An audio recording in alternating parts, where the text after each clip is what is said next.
Cümleten selamun aleyküm hanımlar. Bugün birlikte 5 şiş çorap yapacağız. Ben çorabımda pembe ve krem tonlarında 2 tane normal patiklik ip kullandım. Şişlerim ise 3 numara. Hemen modelimi göstereceğim sizlere. İşte modelimiz bu şekilde. 2 renkli, çok güzel, çok da kolay, şık bir çorap modeli yaptım hanımlar. Bu şekilde çorabımızın tabanı, topuk kısmı yine böyle. Hem çok kolay hem de çok güzel oldu. Hanımlar, bu çorap benim elimin ölçülerine göre 37-38 numara ayaklar için uyumlu oldu. Bunu istediğiniz ölçülerde büyütebilirsiniz ya da küçültebilirsiniz. Bu tamamen sizlerin isteğine göre değişiklik gösterebilir. Büyük yapmak isteyenler, bakın ben bu bölüme sayacak olursak bu pembe çizgilerden 20 tane yaptım. Sizler 22-23 de yapabilirsiniz. Ya da örerken ayağınızı da ölçebilirsiniz hanımlar. Nasıl ölçü alınacağını da örerken sizlere anlatacağım. Hiç vakit kaybetmeden hemen birlikte başlayalım. Burun kısmından başlayacağız hanımlar çorabımıza.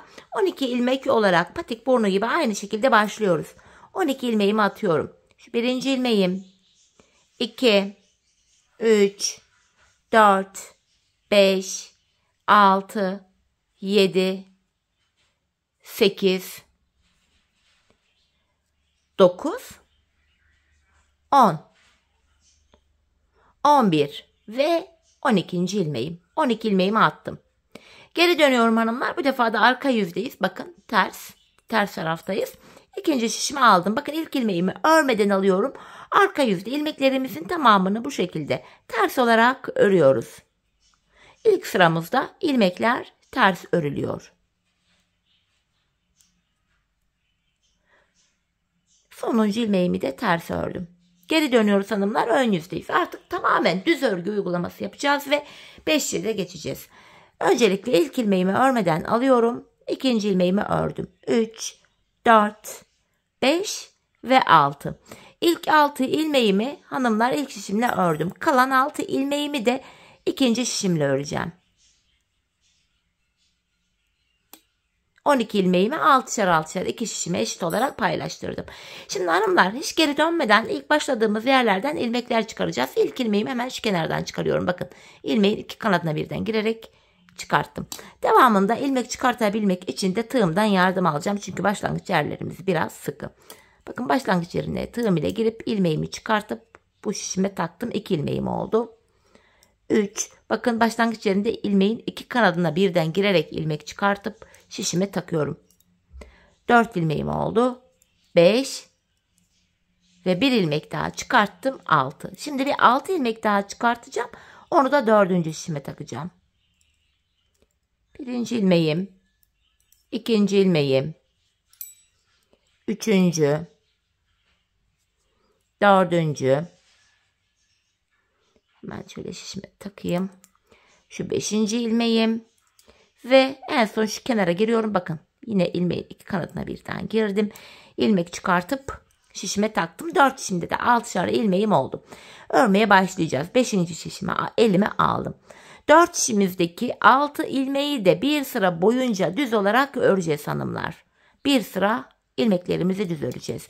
5 şiş patikte ya da çorapta bir sıra dediğimiz olay şudur. 4 şişimizdeki ilmeklerimizi de örüp tamamlayınca bir sıra örmüş oluyoruz. İkinci şişimdeki 6 ilmeğimi de yine ördüm. 3. şişime geldim. Yine buradaki 6 ilmeğimi de düz olarak örüyorum.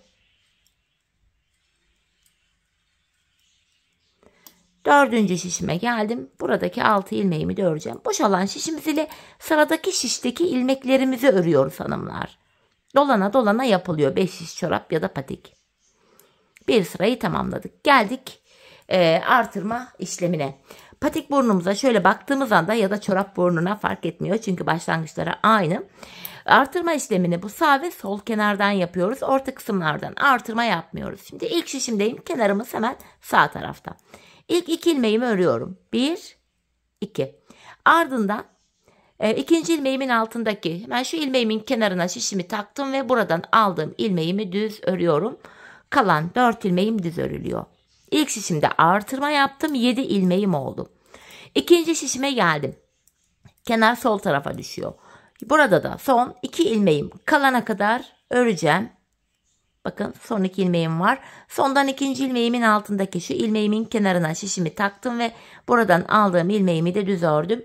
Kalan 2 ilmeğim düz örülüyor. Üçüncü şişime geldim. Burada da kenar başta.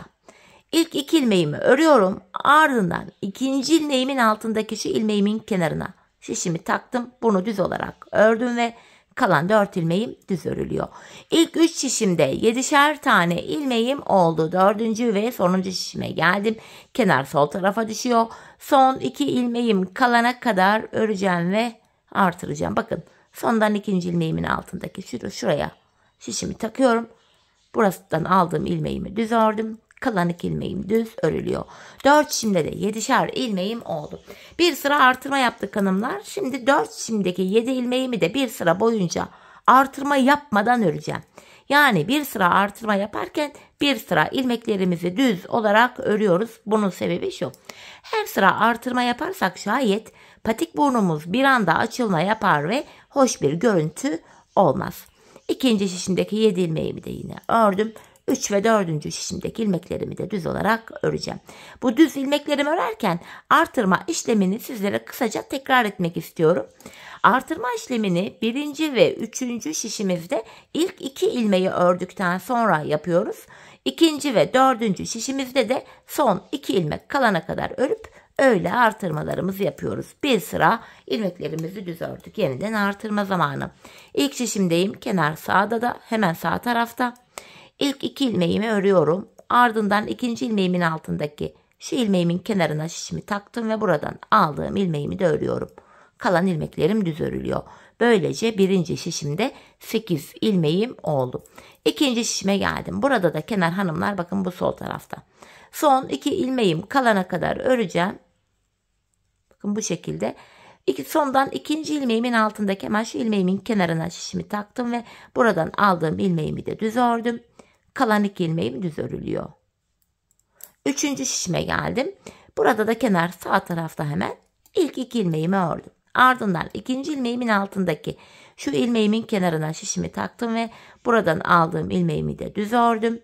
Kalan ilmeklerim düz örülüyor. İlk 3 şişimde 8'er ilmeğim oldu. 4. şişime geldim. 4 şişimizdeki ilmek sayıları da eşit olacak. 4. şişimde de son 2 ilmeğim kalana kadar ördüm. Bakın sondan ikinci ilmeğimin altındaki hemen şu ilmeğimin kenarına şişimi takıyorum ve buradan aldığım ilmeğimi de düz ördüm. Kalan 2 ilmeğim düz örülüyor. Böylece hanımlar 4 şişimizde de 8'er ilmeğimiz oldu. Patik burnumuza bakın, çorap burnumuz ya da fark etmiyor söylem. Hiçbir şekilde izi bile belli değil. İlmek çıkarttığımız yerler dümdüz duruyor. Çok güzel, çok temiz bir görüntüsü var. Hanımlar ben bu çorabımda her bir şişimde 14'er ilmeğim olana kadar artırma yaptım. Modelimi kurdum. Zaten bakın esneklik payı da şöyle göstereyim var.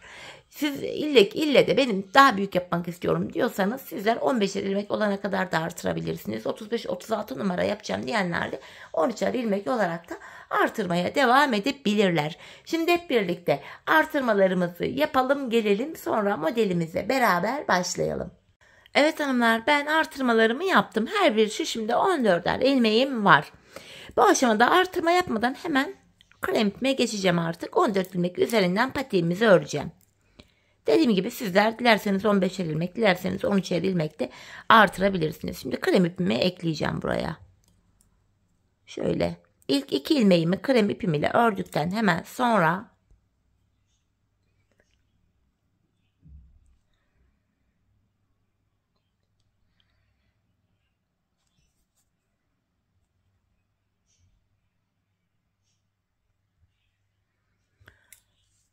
hemen krem ipimin ucunu buraya bağlayacağım, pembe ipime. Patiğimiz sökülmesin diye düğümümü attım. Bu aşamada hanımlar ilmeklerimizin hepsini krem ipimiz ile öreceğiz. Şu kremimin ucunu da gizleyerek getirdim. Bu şekilde. Gayet kolay bir model hanımlar.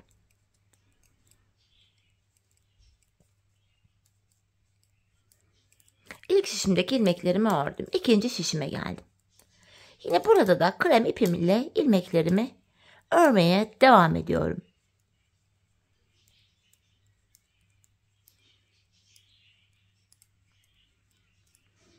Üçüncü şişime geldim. Yine krem ile devam ediyorum örmeye.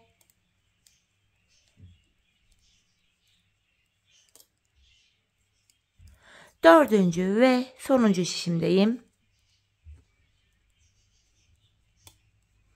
Yine buradaki ilmeklerimi de krem ile örüyorum.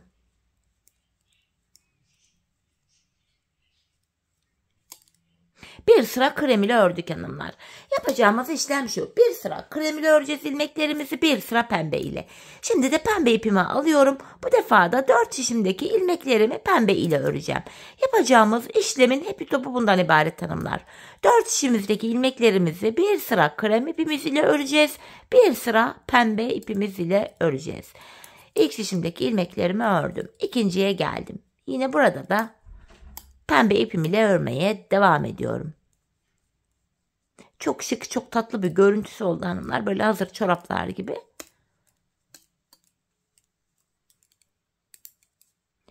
Üçüncü şişime geldim.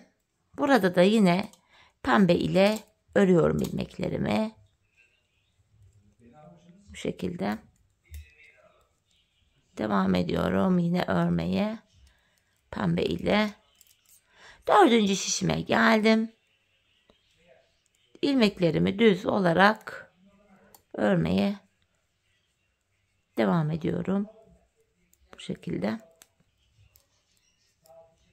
Sonuncu ilmeğimi de yine krem ile pembe ile ördüm. Evet hanımlar, bir sıra ilmekleri krem ile örmüştük. Sonra bir sıra pembe ile ördük. Tekrar kreme geçeceğiz. Yine bir sıra krem, bir sıra pembe olacak şekilde ilmeklerimiz örülecek hanımlar. İlk şişimdeki ilmeklerimi de yine öreyim. Modelimiz bundan ibaret hanımlar. Başka bir model, detay, hiçbir şey yok. İp değişikliği yaparak her sıra ilmekleri düz örüyoruz. Bakın. Burada bir tane pembe çizgimiz oluştu bile. Hanımlar, ben bu patiğimde buraya toplamda şu pembe çizgileri sayacak olursak 20 tane pembe çizgi yaptım. Dediğim gibi siz 40 numara, 39, 40, 41 numara yapacaksanız bu çizgi sayısını 22, 23, 24 istediğiniz sayıda artırabilirsiniz hanımlar. Zaten bu çizgilerimiz bittikten sonra tekrar krem ipimizle patiğimize devam edeceğiz. Şimdi hep birlikte patiğimizin bu bölümlerini istediğimiz ölçülerden var.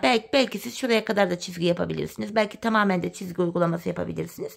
Ben topuk kesiminden önce bakın burada en son çizgilerim bittikten sonra 6 sıra krem ipimle düz ördüm. O zamana kadar da böyle çizgilerimi yaptım. Hani çizgi derken bir sıra pembe bir sıra krem olacak şekilde ördüm.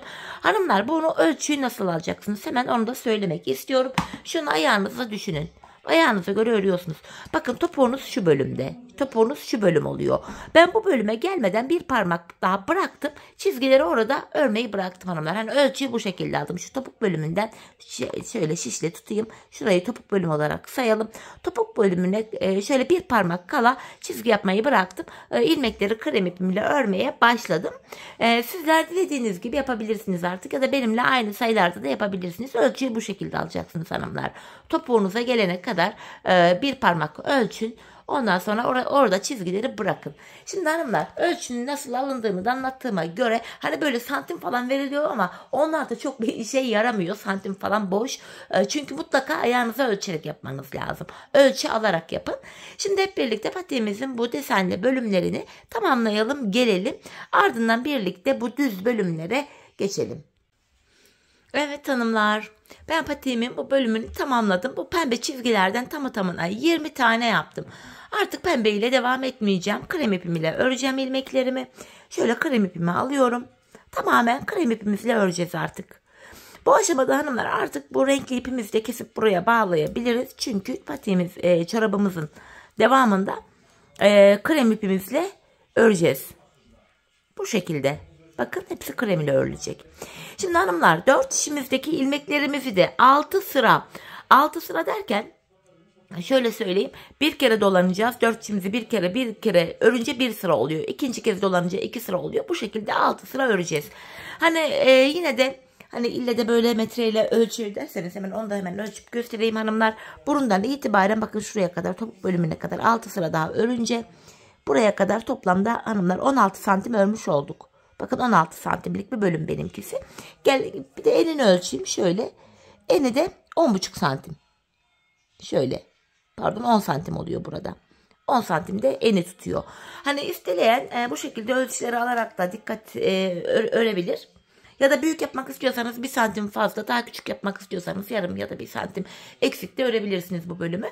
Şimdi ben dediğim gibi 6 sıra boyunca ördüm. Siz de ölçülerinize göre artık 5 mi örersiniz, 6 mı 8 mi? Bu şekilde krem ipimiz ile düz olarak örelim gelelim. Evet hanımlar 6 sıra böyle krem ipimle düz ördüm geldim. Şimdi topuk ayrımını yapacağız taban tarafa. Şimdi ön yüzdeyiz. İlk iki şişimizdeki ilmeklerimizi öreceğiz. Ardından da topuk ayrımı yapılacak. Öncelikle şu an daha ilk şişimdeki ilmeklerimi örüyorum. Ön yüzdeki ilmekleri öreceğiz hanımlar. Tabana da topuk ayrımını gerçekleştireceğiz. İlk şişimdeki ilmeklerimi ördüm ön yüzde. İkinci şişime geldim. Yine buradaki ilmeklerimi de öreceğim.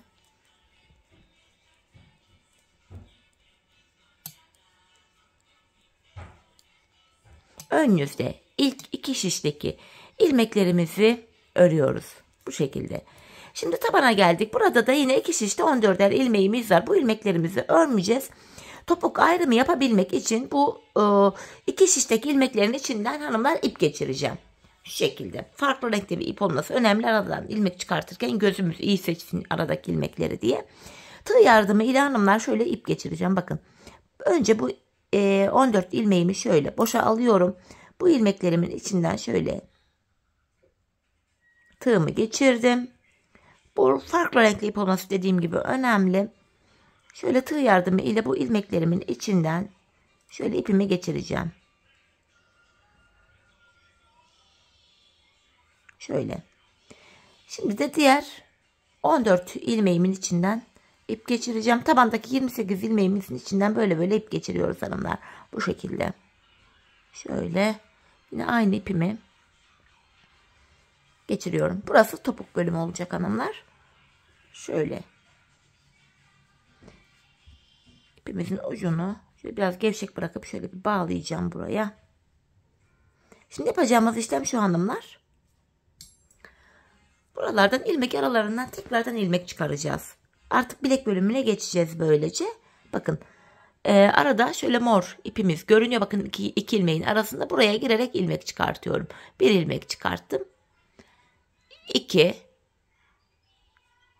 3 4 5 bakın mor ipin aradan şöyle girerek ilmek çıkartıyorum. 6 7 8 9 10 11 12 13 14 ilmek çıkarttım. Şimdi bu 14 ilmek daha çıkaracağım diğer şişime. Tekrardan şişlerimizde 14'er ilmek olacak. Sonra burası topuk bölümü. Topuğunu yaparken buralarda tekrardan ilmek çıkaracağız. Topuğumuzu öreceğiz. Bakın yeniden 6 ilmeğim oldu burada. 7 8 9 10 11 12 13 ve burada sonuncu ilmeğimiz hanımlar şu kenara bakın. Arka ilmek arasına girerek şöyle şuradan çıkarıyorum. Şu şekilde yapıyorum. Bir de şu araya giriyorum. Buradan şöyle bir ilmek çıkartıyorum. Burada 14 ilmeğimiz oluyor. En iyisi ben burayı şöyle tığım ile çıkartayım. Çok yapamadım. 14. ilmeğimi buradan çıkarttım. Şimdi yine 5. şişimi aldım. Örmeye devam edeceğim. Bu ipimiz bekleyecek hanımlar. Çünkü en son patiğimizin topuğunu yapacağız. Bu şekilde bakın ilmeklerimizi yine düz örmeye devam ediyoruz. Bakın hepsini düz örüyorum. Şu anda ön yüzdeki ilmeklerim. İlk şişimi ördüm. İkinci şişime geldim. Böyle 4 şişimizde düz olarak örmeye devam edeceğiz.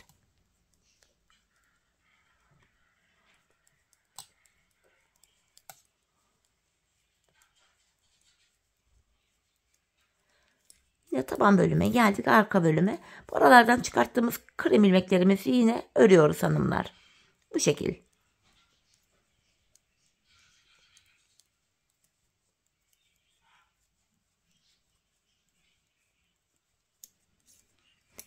Diğer şişime geçtim. Yine düz olarak örüyorum.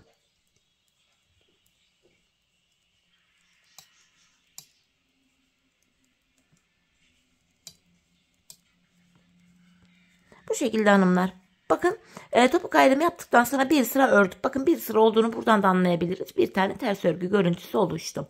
Hanımlar ben bu bölüme bakın bir sırayı dolandık. Toplamda 15 sıra boyunca dolandım ördüm. 4 şimdiki ilmekleri de 15 sıra ördüm. İlk sırasını birlikte ördük. 14 sıra daha öreceğim. Ölçü almak istersek de hanımlar bu lastik bölümüne kadar bu şekilde örmek gerekiyor. Hemen sizlere şöyle ölçüyle vereyim. Kaç santim örmüşüm?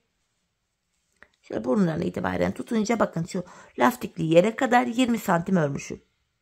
Şöyle burundan itibaren lastik yaptığım bölüme kadar 20 santim olmuş. Daha uzun boğazlı çorap yapmak istiyorsanız 1 santim daha artırabilirsiniz. Bu tamamen sizin istediğiniz ölçüye göre farklılık gösterebilir. Dilerseniz daha uzun boğazlı bir çorap yapabilirsiniz hanımlar. Şimdi hep birlikte düz olarak ilmeklerimizi krem ipimiz ile dediğim gibi ben 15 sıra boyunca ördüm. Sizler artık kaç sıra örerseniz bu şekilde örelim gelelim, sonra boğaz kısmına bu lastikli bölüme birlikte başlayalım. Evet hanımlar, 15 sıra topuk ayrımından sonra ilmeklerimi düz ördüm geldim. Şimdi bu lastik bölümüne geçeceğiz. Ben bu boğaz kısmında 2 düz 2 ters lastik uygulaması yaptım. Dileyen bir düz bir ters lastik de örebilir. Hemen nasıl yaptığımı da göstereyim. Bakın 2 ilmek düz örüyorum. İlk şişimden başladım. Yanına 2 tane ters örüyorum. 2 düz 2 ters. Bu şekilde hanımlar lastik uygulamasını yapıyoruz. Hemen yanına 2 düz örüyorum. 2 ters. 2 tane düz. İkinci şişimden devam edeceğim. 2 ilmek ters. Devam ediyorum. 2 düz. 2 ters. 2 düz. 2 ters. Böyle 4 şişimizde dolanacağız hanımlar. Tekrardan 2 düz, 2 ters. Üçüncü şişimdeyim. En son 2 ters örmüştüm. Tekrardan 2 düz ile devam edeceğim. 2 düz, 2 ters. 2 düz, 2 ters. 2 ilmek düz örüyorum. Yanına 2 tane ters. Tekrar 2 düz. Dördüncü şişime geldim. En son 2 düz örmüştüm. Şimdi 2 ters örüyorum. 2 düz. 2 ters. 2 düz. 2 ters. 2 ilmek düz. 2 tane ters ördüm. Bu şekilde hanımlar. Şimdi yapacağımız işlem şöyle aynı devam edeceğiz. Düz ilmekleri düz, tersleri ters öreceğiz. Bir sıra boyunca ördük. Şimdi ikinci sıramız. İlk 2 ilmeğimi düz, yine düz örüyorum. Yanındaki 2 tane tersimi yine ters örüyorum. Bu şekilde 2 düz, 2 ters. 2 ilmek düz, 2 ters. Yeniden 2 düz. İkinci şişimizden 2 ters diye devam edeceğiz hanımlar. İlk sıramızı örmüştük. İkinci sırayı da başlattık. Bu şekilde ben bu patiğimin bilek bölümüne 15 sıra lastik uygulaması yaptım hanımlar. 15 sıra.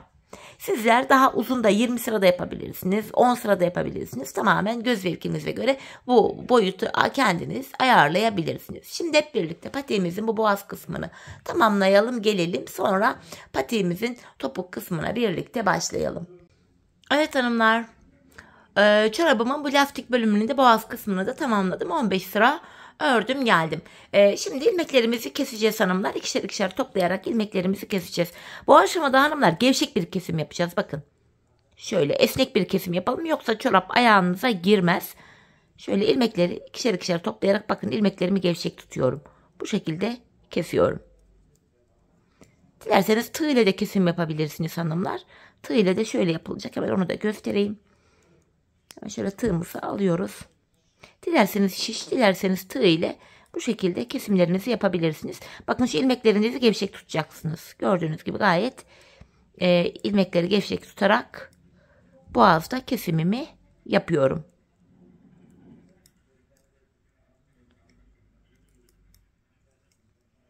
Kesimimiz böyle oluyor. Bakın ilk şişimizdeki ilmekleri kestik. Şimdi diğer 3 şişimizdeki ilmekleri de aynı şekilde keselim gelelim. Evet hanımlar, son ilmeğime kadar bu şekilde kestim. Burada tümsek bir görüntü olmasın diye hemen öndeki ilmek yerine batarak burayı şöyle bir düzlüyorum. Bu şekilde. Buraya da bir tane sıkı bir zincir çekip ipimi kesiyorum. Hemen ipimizin ucunu gizleyelim hanımlar. Bakın patimizin boğaz kısmı böyle çok esnek oldu. Ayağa rahat girer şekilde.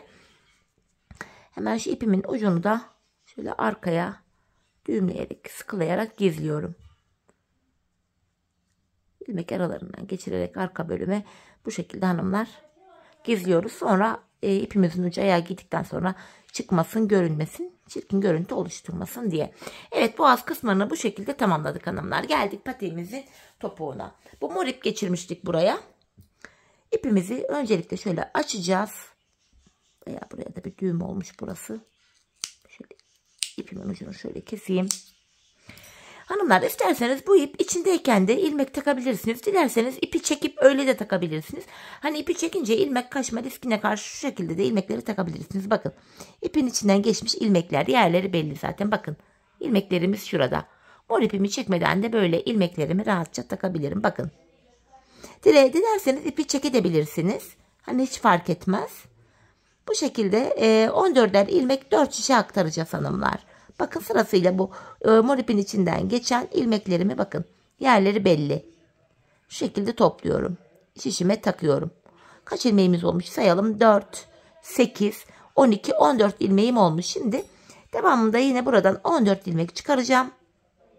Patiğimizin topuğunu yapacağız. Bakın mor ipin içinden geçen ilmekler burada yerleri belli. Hani ben diğer işini yaparken ipi çekip öyle yapmıştım. Hani video arkasıydı. Gayet rahattım. Şu an videoda tam gösterirken ilmekler kaçar diye endişelendim. İp içindeyken şöyle ilmeklerimi takıyorum. Bakın sırasıyla ilmeklerimiz belli zaten. Alttaki bakın ilmek hizalarını takip ederek de ilmekleri kaçırmadan sırasıyla takabilirsiniz. Buradaki şu sonuncu ilmeğimizi de taktık. Bakalım burada kaç ilmeğimiz olmuş. 4, 8, 12, 14. Şimdi şuradan itibaren de yine üst taraftan bakın şu ipimizi yavaş yavaş boşaltarak da yine ilmeklerimizi takabiliriz. Şöyle ipimin ucunda bir keseyim biraz. Bakın hanımlar, şurada bir tane ilmeğim var mor ipin içinden geçen. Bunu şişime takıyorum. Sırasıyla bakın mor ipimi boşaltıyorum. Hemen şurada ilmeğimiz var. Bakın şişimize takıyoruz bu ilmeklerimizi. Şöyle mor ipimi açıyorum. Bakın çekiyorum artık aradan. Şöyle. Bakın sırada hemen mor ipimin içinden geçen şurada ilmeğim var. Bu ilmeklerimizi sırasıyla şişimize takıyoruz yine. Karşılıklı. Bakın mor ipimi şöyle çektim. Bakın ilmeğim burada. Şurada yeri belli. Şişime takıyorum. Hani bu ipi çekerseniz ilmekler daha rahat görünür. Daha da rahat alırsınız ama dediğim gibi video esnasında böyle ilmeklerim kaçmasın diye biraz garantiye aldım. İpim içindeyken ilmeklerimi taktım. Şöyle sırasıyla bakın mor ipimi açıyorum. İlmeklerimi şişime takıyorum. Bakın hanımlar, burada da toplam 3, 4, 5, 6, 7 ilmeğim oldu. Şişlerde yeniden 14'er tane ilmeğimiz olacak. Bakın sırasıyla ilmeklerimi şöyle şişime takıyorum. Bakın burada da bir ilmeğim var. Onu da yine taktım. Mor ipimizi yavaş yavaş açarak gidiyorum. Şöyle bakın sıradaki ilmeğim de burada. Bakın mor ipim şu ilmeğin içinden geçmiş. Onu alıyorum, şişime takıyorum. İlmeklerimizi tekrar bu şekilde şişlerimize yerleştiriyoruz. Yine şöyle mor ipimi çekiyorum. Şöyle açıyorum. Bakın sıradaki ilmeğim bu. Sırasıyla şöyle açıyorum morumu. Krem ilmeklerimi şişime birer birer aktarıyorum. Buraya kadar aktardım. Tekrar bir sayalım kaç ilmeğimiz olmuş. 14'er olacak çünkü. 4, 8, 12, 14 ilmek olmuş. Devamında yine 4. şişime ilmek çıkaracağım.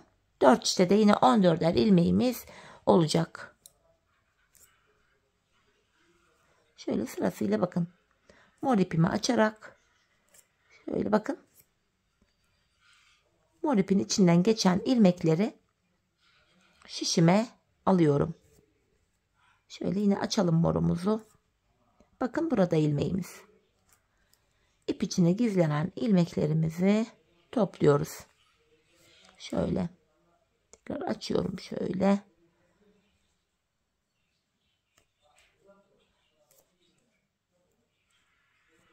Gayet güzel, kolay oluyor hanımlar böyle. Ama dediğim gibi çekilince daha da kolay olur ama video esnasında böyle ilmek falan kaçınca bir sinirleniyorum o anda. Hani bir işim seri gitmeyince genelde öyleyimdir. Bir sinir basar beni. Şöyle sırasıyla bakın. Mor ipimi açıyorum. İlmeklerimi, bakın burada da ilmeğim var. Şişime alıyorum. Böylece 4 şişimizde de yine 14'er tane ilmeğimiz olacak. Şöyle bunu da aldım. Bakın burada son bir ilmeğim kaldı şurada. Şunu da alıyorum. Artık mor ipimi de çekeceğim. Şunu şöyle şişime alıyorum. Mor ipimi çektim. Sayalım burada kaç ilmeğimiz var? 4, 8, 12, 14. Bakın 4 şişimizde de 14 ilmeğimiz oldu. Burası şöyle açıldı. Şimdi topuk bölümünü yapacağız hanımlar. Yine krem ipimi ekleyeceğim. Tam bu arkaya gelen bölümden şuradan itibaren ipimi ekleyerek ilmeklerimi öreceğim. Şu ilmeğimi şöyle çevirerek örüyorum. Delik görüntü oluşmasın diye ilk ilmeğimi. Şöyle krem ipimi buradan ekliyorum. Topuğumuza başlıyoruz. Bakın ilk 2 ilmeğimi ördükten hemen sonra krem ipimi de şöyle kendine ucunu bağlıyorum sökülmesin diye. 4 şişimizde de 14'er ilmeğimiz vardı. Bir sıra hanımlar buralardaki 14'er ilmeğimizi düz olarak örüyoruz. Şöyle kremimin ucunda gizledim. Bakın ilmeklerimi sırasıyla düz örüyorum. Bu şekilde. İkinci şişime geldim. Yine buradaki ilmeklerimi de düz olarak örüyorum. Bu şekilde.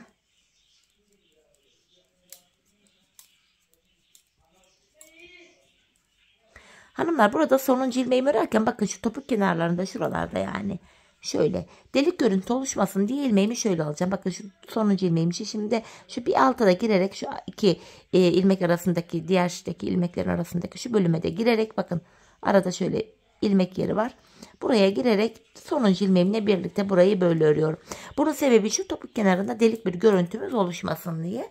Bir diğer şişime geldim. Yine buradaki 14 ilmeğimi de düz örüyorum. Üçüncü şişim oluyor bu. Bu şekilde. Üçüncü şişimi de ördüm. Dördüncü şişimde de ilmeklerimi öreceğim. Böylece bir sıra örmüş olacağız. Ardından kesimlerimize başlayacağız hanımlar. Gerçi patik burnumuzla aynı olay. Orada artırarak gitmiştik. Topuk kesiminde de eksilterek gideceğiz. Bakın yine bu kenarda da sonuncu ilmeğimi örerken hemen aradan şöyle bir ilmek alıyorum. Şu kenardan ikisini beraber örüyorum ki yine bu iki kenarda iki uçta delik görüntü oluşmasın diye. Bir sıra ilmekleri düz ördük. Şimdi kesimler yapacağız. Kesimlerimizi şöyle baktığımız anda hanımlar patiğimizin topuk kısmına bu sağ ve sol kenarlardan kesimler yapacağız. Orta kısımlardan yapmayacağız. Şimdi bakın ilk şişimdeyim. Kenarımız hemen bu sağ tarafta. İlk ilmeğimi örüyorum. Bu sağ tarafta hanımlar sağa doğru kesim yapacağım ilmeklerimi. Şöyle ikinci ilmeğin aradan girerek şöyle de kesim yapılabilir ama ben öyle sağa doğru kesimi rahat yapamadığım için şöyle ikinci ilmeğimi ilk ilmeğimin önüne bırakıyorum. Bu şekilde ikisini birlikte kesiyorum. Sağa doğru kesimimi yaptım burada. Şimdi kalan ilmeklerimi düz olarak öreceğim. Böylece birinci şişimde 13 ilmeğim kaldı. Bir ilmek eksildi. Burun da artırarak gidiyorduk. Topukta eksilterek gideceğiz. Şimdi de ikinci şişimdeyim hanımlar. Bakın kenarımız bu sol tarafa düşüyor. Burada da son 3 ilmeğim kalana kadar örüp öyle kesimimi yapacağım. Şimdi ilmeklerimi örüyorum. Bu sağ kenarda sağa doğru kesim yapmıştık. Şimdi son 3 ilmek kalacak. Sol kenarda da sola doğru kesim yapacağız. Bakın son 3 ilmeğim kaldı. Bu öndeki 2 ilmeği sola doğru keseceğim. Kesim yerlerimiz düzgün düşsün diye böyle yapıyoruz. 2 ilmeği birlikte keserek ördüm. Yani sola doğru kesim yaptım. Son bir ilmeğimi düz örüyorum. Üçüncü şişime geldim. Burada da hemen sağ tarafımız hanımlar bu. 4 şişte de kesim yapacağız çünkü. İlk ilmeğimi örüyorum. Ardından şu öndeki 2 ilmeği aldım. Bakın yine sağa doğru kesim yapıyorum. Ardından diğer ilmeklerimi düz örüyorum. İlk 3 şişimde 13'er tane ilmeğim kaldı. Dördüncü şişime geldim. Kenar burada da sol tarafa düşüyor. Buraya düşüyor hanımlar. Son 3 ilmek kalana kadar öreceğim.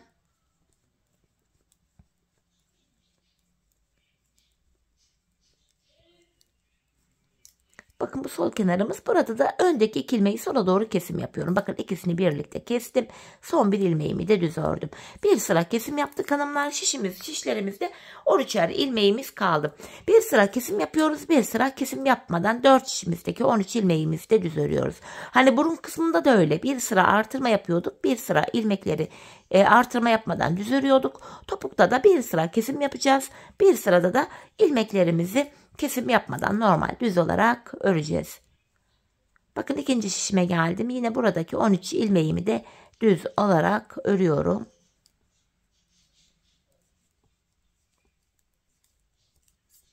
Üçüncü şişime geldim. Burada da ilmekleri düz öreceğim.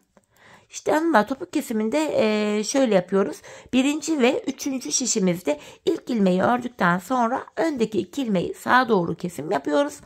İkinci ve dördüncü şişimizde de son 3 ilmek kalana kadar örüyoruz. Öndeki 2 ilmeği sola doğru kesim yapıyoruz. Yapacağımız işlem bu. Dördüncü şişimdeki 13 ilmeğimi de yine kesim yapmadan düz olarak örüyorum.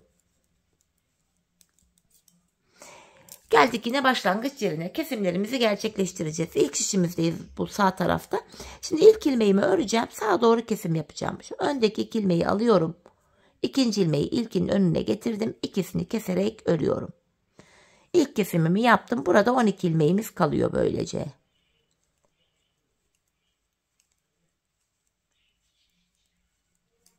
İkinci şişimdeyim. Kenarımız bakın bu sol tarafta.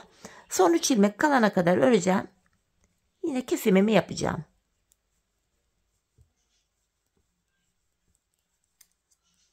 Bakın hanımlar, son 3 ilmeğim kaldı. Burada da 2 ilmeği birlikte sola doğru keserek örüyorum. Sonuncu ilmeğimi düz ördüm. Üçüncü şişime geldim. Burada da hanımlar kenarımız hemen sağ tarafta. İlk ilmeğimi örüyorum. Ardından öndeki 2 ilmeğimi sağa doğru kesim yapıyorum. Kalan ilmeklerimi düz örüyorum.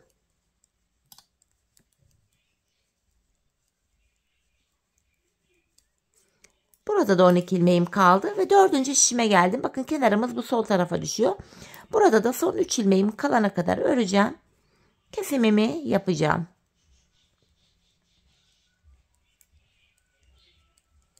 Bakın son 3 ilmeğim var. Öndeki 2 ilmeği birlikte keserek ördüm ve sonuncu ilmeğimi düz ördüm. Burada da 12 ilmeğim kaldı. 4 şişimizdeki ilmek sayıları da 12. Bir sıra kesim yaptık hanımlar. Yine bir sıra 4 şişimdeki 12 ilmeğimi kesim yapmadan düz olarak örüyorum. İlmek sayıları her kesimde, her şişimizde birer birer eksiliyor.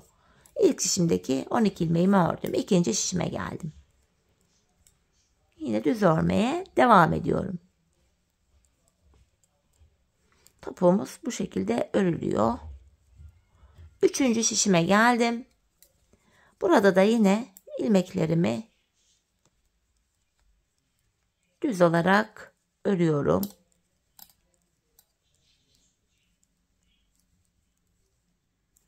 Dördüncü ve sonuncu şişime geldim. Buradaki 12 ilmeğimi de düz örüyorum. Burayı da örünce bir sıra tamamlamış olacağız. Yeniden kesimlerimizi yapacağız hanımlar. Evet, geldik yine birinci şişimize, başlangıç yerimize. Kesimlere devam ediyoruz. İlk ilmeğimi örüyorum. Ardından öndeki 2 ilmeği, bakın sağ kenardayım. Sağa doğru kesim yapacağım. Bakın ikinciyi ilkin önüne getirdim. İkisini keserek ördüm. Kalan ilmeklerim düz örülüyor. Böylece şişimizde 11 ilmeğimiz kaldı. Yani bir ilmek daha eksildi. İkinci şişime geldim. Kenar sol tarafta. Son 3 ilmeğim kalana kadar öreceğim. Kenardan kesimimi yapacağım. Bakın son 3 ilmeğim. Öndeki 2 ilmeği birlikte kesiyorum. Sonuncu ilmeğimi düz ördüm. Üçüncü şişime geldim. Burada da kenarımız sağ tarafta. İlk ilmeğimi örüyorum. Bakın öndeki 2 ilmeği aldım. Sağa doğru kesim yapıyorum sağ kenarda. Kalan ilmeklerimi düz olarak örüyorum. İlk 3 şişimde 11'er tane ilmeğim kaldı. Dördüncü ve sonuncu şişime geldim. Burada da kenar bakın bu sol tarafta. Son 3 ilmeğim kalana kadar örüp kesim yapacağım.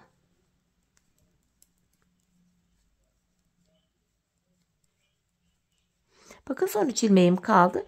Üçünü birlikte buradaki öndeki 2 ilmeğimi sola doğru kesim yaptım. Son ilmeğimi de düz olarak örüyorum. Böylece 4 şişimizde de 11'er ilmeğimiz kaldı. Şimdi yapacağımız işlem şu. Bir sıra 4 şişteki ilmekleri de düz öreceğiz. Sonraki sıra keseceğiz. Sonra düz öreceğiz, keseceğiz. Böyle devam edecek. Şimdi hanımlar biz bu işleme her bir şişimizde 6'şar ilmeğimiz kalana kadar devam edeceğiz. Her bir şişte 6'şar ilmek. Ve her bir şişte 6'şar ilmek kaldıktan sonra hanımlar bir sıra düz örmeyelim. Hani kesim yapalım, gelelim, sonra birlikte patiğimizin topuğunu kapatalım.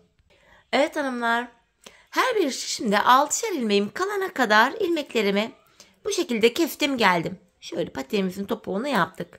En son 6'şar ilmek kalana kadar kesim yapmıştık. Bir sıra kesiyorduk, bir sıra düz örüyorduk hanımlar. Şimdi bir sıra düz öreceğiz fakat 2 şişteki ilmekleri tek şişte toplayarak bakın. İlk 6 ilmeğimi de ördüm. Kalan 6 ilmeğimi de yine aynı şişimle öreceğim. Yani 12 ilmeğim olacak şimdi. Böyle yapmamızın sebebi hanımlar şu. Şimdi birazdan arkadan kesim yapacağız. Şişleri arkaya daha rahat geçirelim diye. 4 şişi geçirmek daha zor olacaktır. Şimdi bu şekilde 2 şiş geçirince daha kolay olacak. Diğer şişime geçtim. Yine 3. şişindeki 6 ilmeği. 3 ve 4. şişindeki ilmeklerimi de yine bir şişe toplayacağım. Hemen diğer 6 ilmeğimi de aynı şişimle öreceğim.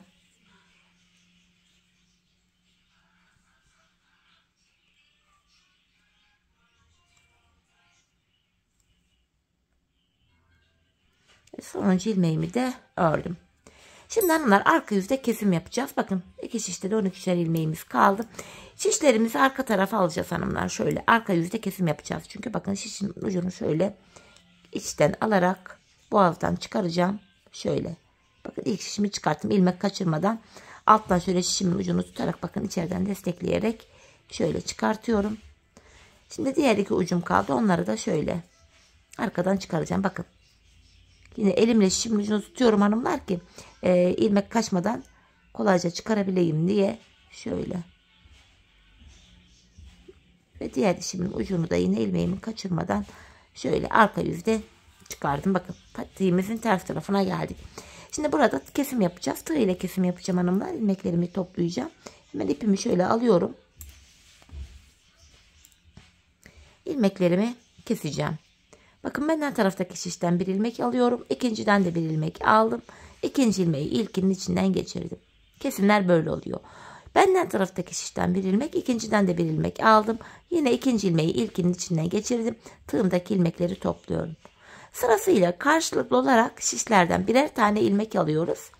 İkinci şişten aldığımız ilmeği ilk şişten aldığımız ilmeğin içinden geçiriyoruz ve tığımızdaki ilmekleri topluyoruz. Kesimimizi hanımlar bu şekilde gerçekleştiriyoruz.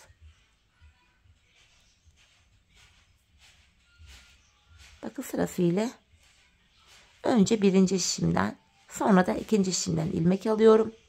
İkinci şişten aldığım ilmeği ilk şişten aldığım ilmeğin içinden geçiriyorum ve tığımdaki ilmekleri topluyorum. Bakın son 2'şer ilmeğim kaldı. Bunları da yine aynı şekilde alıp kesiyorum. Son birer ilmeğim kaldı. Yine bunları da sırasıyla aldım. İkinciyi ilkinin içinden geçirdim. Tığımdaki ilmekleri topluyorum. En son buraya şöyle bir tane bir zincir çekiyorum ve artık şişler de boşa çıktı. İpimin ucunu şöyle kesiyorum. Krem ipimizi çekebiliriz. Şu ipimizi de hanımlar ucunu gizleyelim buraya yine. Şu ilmek arasından geçirerek şöyle sıkılayarak ipimin ucunu gizliyorum. Bu şekilde. Hemen bakalım. Patiğimizin topuğuna düz çevirip bakın.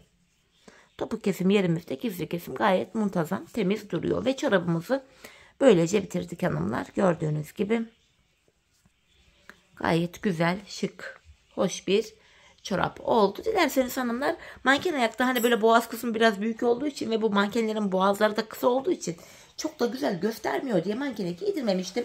Videonun sonunda da bir giydireyim öyle bir bakalım. Çünkü çorap olduğu için boğaz kısmı biraz yüksek.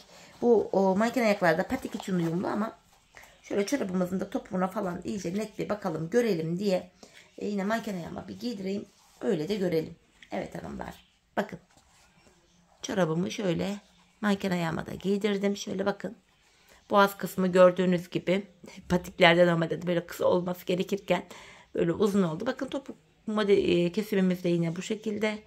Duruşumuz, çorabımız böyle. Görüntü itibariyle de ayaktaki duruş da bu oluyor. Tabii şurası bileğe gelince daha şık, düzgün duruyor.